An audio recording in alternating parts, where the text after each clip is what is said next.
Et nous commençons donc avec Patrimoine Passion, le rendez-vous investissement passion, plaisir ou alternative de Smart Patrimoine. Et en l'occurrence, nous avons choisi de nous intéresser aujourd'hui à l'investissement dans les vieilles pierres et plus particulièrement dans les châteaux. Pour cela, nous avons le plaisir d'être au téléphone avec Olivier de Chabot, directeur général du groupe immobilier Mercure. Bonjour Olivier de Chabot. Oui, bonjour Nicolas. Alors, l'investissement immobilier est un investissement très connu des investisseurs. C'est même parfois le premier investisseur de tous les épargnants. Investir dans un château, c'est quelque chose d'un peu plus particulier, mais ça existe aujourd'hui. Alors, est-ce qu'on peut réellement parler d'investissement quand on fait l'acquisition d'un château? C'est une question qu'on va se poser. Aujourd'hui, en tout cas, vous voyez, vous, des épargnants ou des investisseurs qui se lancent dans l'acquisition d'un ancien château, Olivier de Chabot? Alors, il n'y a pas d'ancien château parce que ce serait une ruine. D'accord. Donc on parle d'un j'espère que c'est château un tout château avec un simplement. toit. Tout à fait. Je vois surtout des passionnés. D'accord. D'abord et avant tout, avant d'investir dans un château. Mais effectivement, nous avons la chance, le groupe Mercure, de vendre un château sur 3 en France depuis de nombreuses années. Donc, la clientèle est bien au rendez-vous, surtout depuis 2 ans.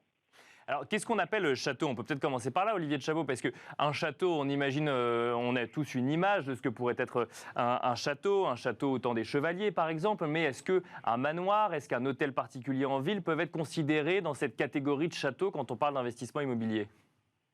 Alors, quand on parle d'investissement, la définition de château, elle est assez large parce qu'en fonction des régions et des dénominations, pour le groupe Mercure, on est parti du principe qu'un château était ce qui était inscrit sur le cadastre au titre d'un château, même si ça avait été reconstruit, un manoir ou un bâtiment développant plus de 1000 mètres carrés. C'est la définition qu'on a dans le groupe. Alors, on L'hôtel imagine. particulier d'un château en ville. Voilà. D'accord. Un hôtel particulier est un château en ville. D'accord. Donc ça rentre quand même dans la catégorisation château. Qu'est-ce que ça implique concrètement une acquisition comme celle-là? On parlera fiscalité dans un instant. On va peut-être commencer par parler prix. On est sur des niveaux de prix qui sont forcément beaucoup plus élevés que sur d'autres types d'investissements immobiliers, Olivier de Chabot? Non, il y a en France un plafond de verre en grande partie sur les châteaux. Il faut savoir qu'un château moyen en France est vendu 800 000 euros. Hein. D'accord. Donc c'est relativement faible par rapport au mètre carré parisien, mais si je devais le comparer. Mais c'est un investissement important parce que c'est un actif qui est assez peu liquide, ou en tout cas beaucoup moins liquide qu'un appartement ou une maison en centre urbain. Et c'est surtout un engagement sur le long terme parce qu'on n'achète pas un château comme on achète un appartement ou une villa en bord de mer qui peut être vendue facilement.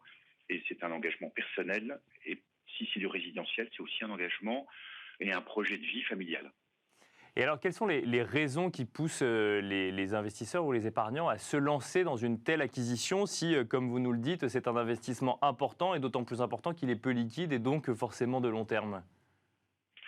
Parce que vous voulez vous acheter une part d'histoire, de la grande ou de la petite histoire, vous voulez participer à la restauration du patrimoine en France, vous voulez le faire vivre, et puis vous avez quelque chose d'unique.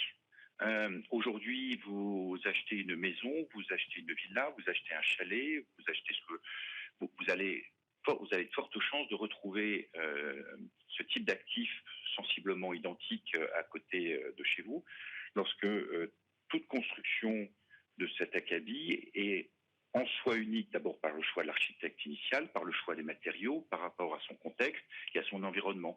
Donc vous avez une pépite. Olivier de Chabot, on a une pépite, on est dans une émission qui parle de gestion de son patrimoine. Et dans ce rendez-vous Patrimoine Passion, on est toujours à se poser la question de savoir si on parle d'investissement, de placement, d'objets de collection ou autre. Quand on parle de château, on parle d'immobilier. L'investissement immobilier, je le disais en introduction, est quelque chose d'assez répandu, de très répandu même. Quand on parle d'un château, est-ce qu'on peut parler de placement? C'est-à-dire, est-ce qu'on peut se dire que l'argent qu'on a placé dans un château à un moment donné va potentiellement rapporter un peu plus, avec tous les risques que ça comporte, évidemment, hein, on le rappelle, mais peut potentiellement rapporter un peu plus à court, moyen ou long terme? Alors, il ne faut pas le voir comme ça, parce que c'est comme comme c'est un investissement sur le long terme, vous ne pouvez pas avoir d'éléments spéculatifs, D'accord. si c'était le sous-jacent de votre question. Excepté quand vous êtes en bordure des très grandes métropoles ou en Île-de-France où effectivement il y a une pression foncière, il y a une activité économique autour de ces grands châteaux qui peuvent devenir des hôtels, des restaurants, des centres de remise en forme, j'en passe et des meilleurs. Et effectivement, là, on revient sur les fondamentaux de l'immobilier classique, la localisation, la localisation, la localisation.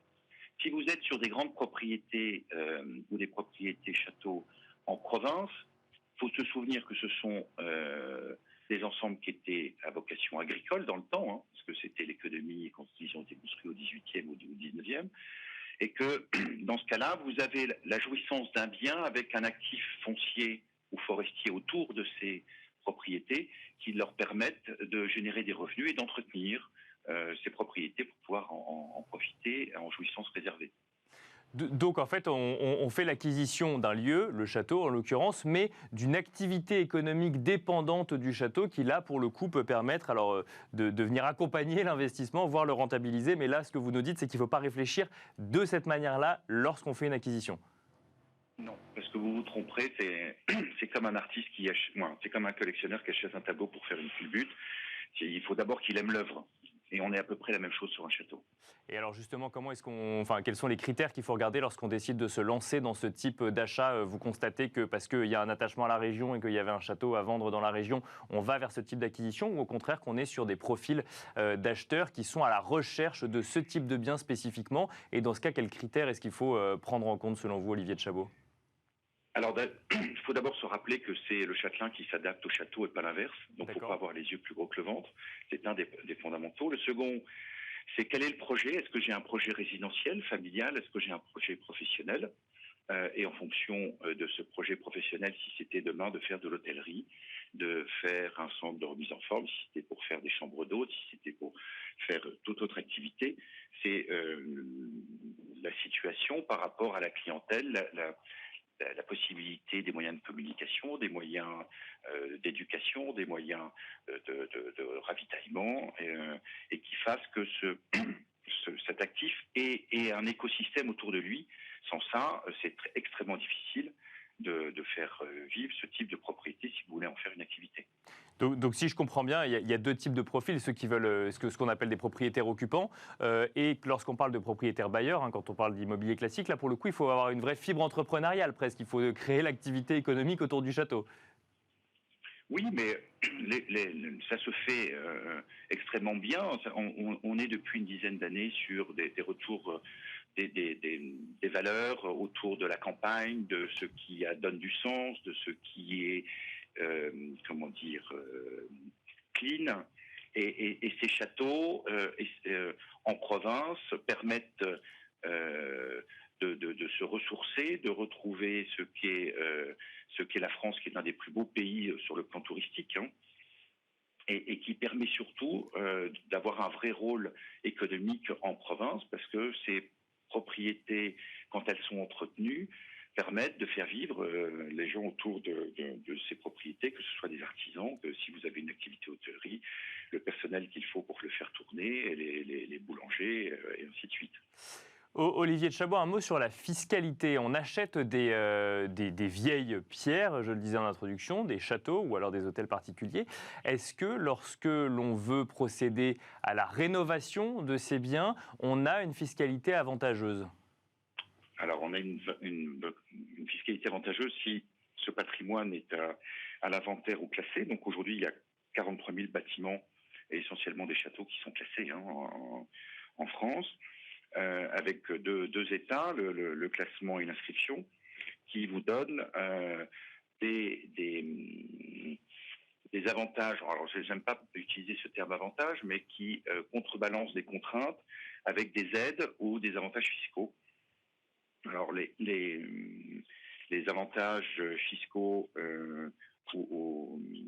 on va l'avoir autour de la partie impôt, surtout sur le revenu, où quand ces bâtiments sont ouverts au public, vous avez les travaux qui peuvent être initiés dans ces bâtiments qui vont en déduction de vos propres revenus.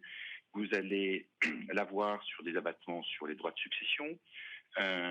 Vous n'aurez pas de latitude sur l'IFI, mais vous aurez des négociations avec l'administration fiscale qui vous permettent d'avoir une valorisation la plus réelle possible de ce type de bien, étant donné que autour du classement, les pouvoirs publics veulent donner un rôle très actif à l'acteur privé pour la défense et la préservation du patrimoine en France.